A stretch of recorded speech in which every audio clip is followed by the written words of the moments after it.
Hello everybody and welcome back to AmmoMart.com. Today we're going to discuss whether or not the weight of a 9mm bullet in self-defense form, meaning jacketed hollow point, actually does make a difference. All of the ammunition I've assembled for today's demonstration is made by Federal. I wanted to keep the same manufacturer despite the weight so that perhaps people at home can get a better idea and not say, well, you know, if it was Remington this or perhaps, you know, Winchester that, the bullets would have performed differently. So as we go forward, keep in mind, these are all brands from Federal with various different weights and designs. Recently, our president told us that a 9mm will blow your lungs out. So I'm not sure all of that's true. So despite that little bit of misinformation, I would definitely like to do a deep dive on how much the weight and speed of a particular projectile makes a difference, or perhaps it doesn't. So when we get going, I'll give a brief description of the rounds that I've assembled, and then we'll use our FBI statistics, FBI test, to see how well they measure up. So these are the examples of the Federal ammunition I've assembled for today's demonstration. I apologize in advance for not having the original box for the first two, but they are actually from Federal, as I'll pick this up and demonstrate to you. This is a round called the Guard Dog. The projectile weighs 105 grains, and there is supposed to be some gelatin polymer-like material in here that creates for some unusual expansion techniques, which I'm hoping we'll catch on the video. The next one we'll shoot is also from Federal, of course. This is the 115 grain Hi-Shok round. Sealed primer there. I've shot this ammunition a lot and it's quite reliable. 115 grain, or what most people would say is the common self-defense round for the 9mm pistol. Then we're going to move on to the Federal Punch. This is a 124 grain projectile. As you can see, a little bit different meat than the other one. And usually 124 grain ammunition is loaded to a slightly higher pressure. As we go forward, what I'll also try to do is talk about the recoil differences if I can detect any amongst the different ammunition. This is 147 grain Federal Hydra-Shok, and you can see the little stem in there, hopefully. This is also a very popular round, not only for its reputation as stopping power, but 147 grain, some shooters claim, does produce less recoil than the lighter, faster loads. Now this is one I'm really excited about. This is from Seismic. It's been on the market for a couple of years. They call this projectile the Quakemaker. It's actually 185 grain, but only moving it around 900 feet per second according to their website. This ammunition was provided to us by a good friend of the channel, Steel City Ammunition out of Pennsylvania, and we thank them for supporting our channel. And I'm very curious to see what results we get in our ballistic gel with this guy. We'll find out hopefully whether heavier hits harder, and it does come in a very cool little package, and you get 20 rounds plus an extra one if you happen to have a 20-round magazine. The pistol that we're going to use for the demo today is the BRG-9 Elite in Flat Dark Earth. I've shot this particular gun a lot. It's a very accurate, smooth trigger, and I'm sure it will serve us well in feeding in reliability for the demonstration. The first two are Guard Dog by Federal, 105 grain, high left and low left into the ballistic gelatin.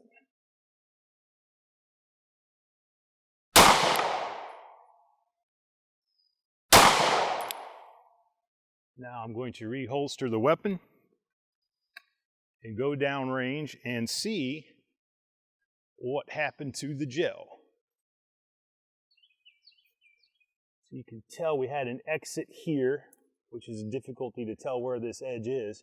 The high one here, this is a 16-inch block of gel, so it's easily going to make the FBI testing criteria. You can see that it mushroomed up nicely and did not over-penetrate. What we'll do at the end of the demonstration is weigh the projectiles and see how much weight they actually retained, which is another good characteristic for a self-defense round. Now in the middle will be the 150 grain Federal Hi-Shok.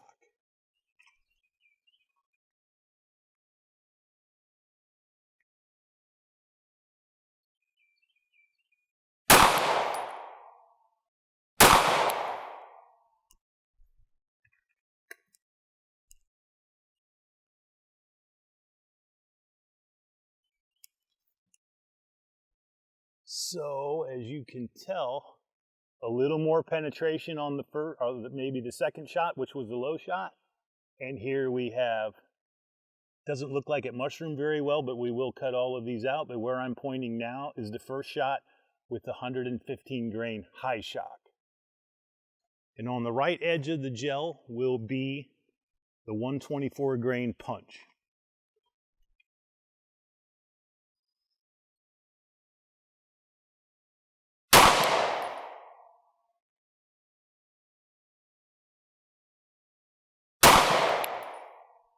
Two error messages on the feet per second.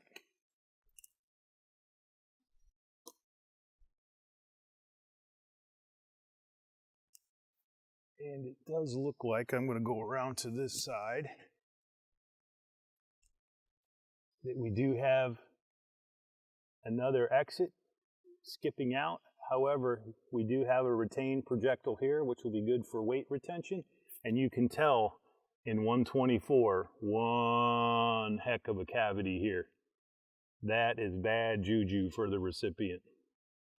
So I've replaced the gelatin block with some new material, and we'll continue the demonstration with the 147 grain Federal Hydra-Shok on the left side of the block.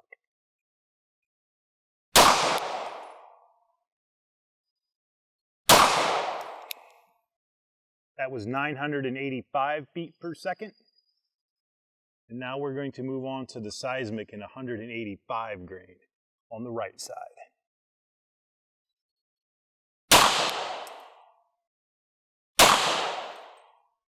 (830 feet per second, which is about what they advertise. Before I go downrange and check on the progress, I would like to tell our viewers at home that I personally didn't feel any difference in recoil regardless of the weight. Just me. I know some would disagree. I couldn't tell.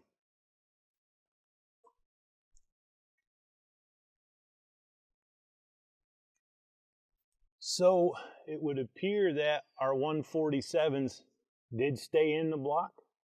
You can tell they're just on the edge probably of over penetrating, and they do not show a lot of signs of actually mushrooming as you would like. Now if I can get over to the other side, you can see certainly by the length of the Seismic ammo that it also got on the edge of over penetration and did not seem to mushroom a great deal. But we will dig them out back in the warehouse and see exactly what they weigh and what they look like, and of course put that on the video as well. I'd like to leave you with some final thoughts on today's video. Only shooting 2 rounds per example is in no way a valid scientific test. However, I did think that there is merit in the idea that if you're involved in a dangerous situation, you're not going to have to rely on a large body of statistical data. You might get one. So one, I think does have some merit, just not in a terribly scientific sort of way.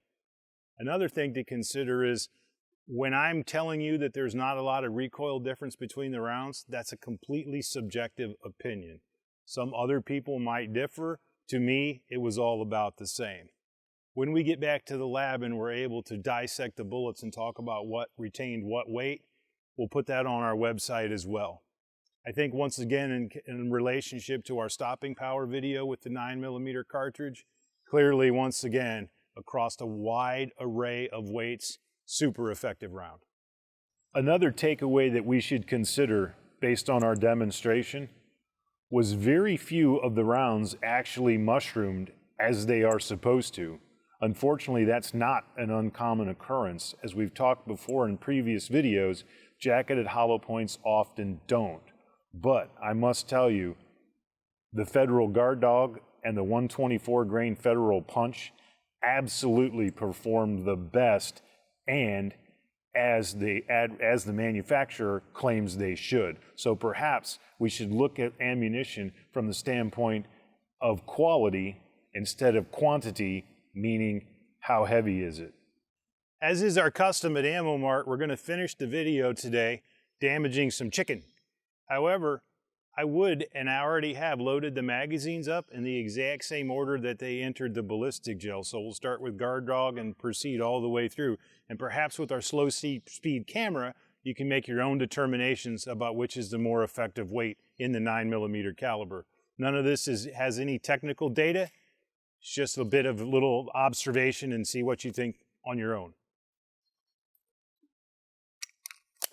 2 guard dog.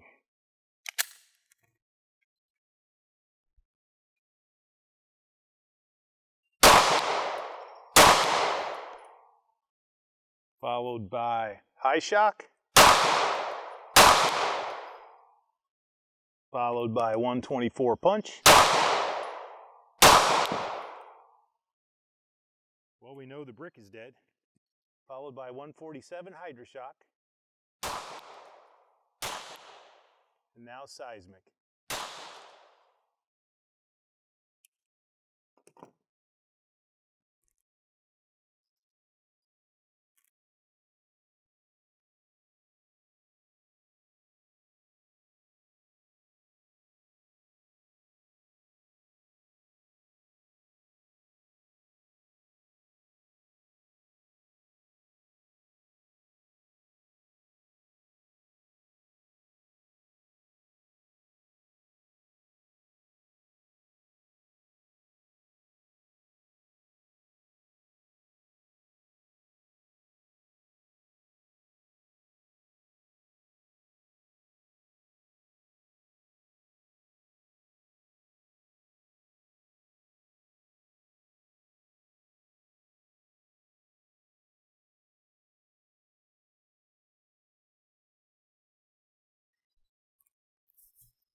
Well, as you can see, all are effective, and definitely Mr. Chicken is no longer with us. This is awful looking. Not a lot of weight retention. You can tell the copper jacket commonly separates. That's not unusual. And this, of course, is what is the remnants of a few of the lead projectiles. Difficult to tell what did what, but as you can see, it would seem to me that in any weight, awfully effective bullet for sure. It goes without saying that you can tell where the brick separated, that had it not been propped up against something substantial, all of the rounds would have probably exited the chicken. Just not enough substantial stopping there.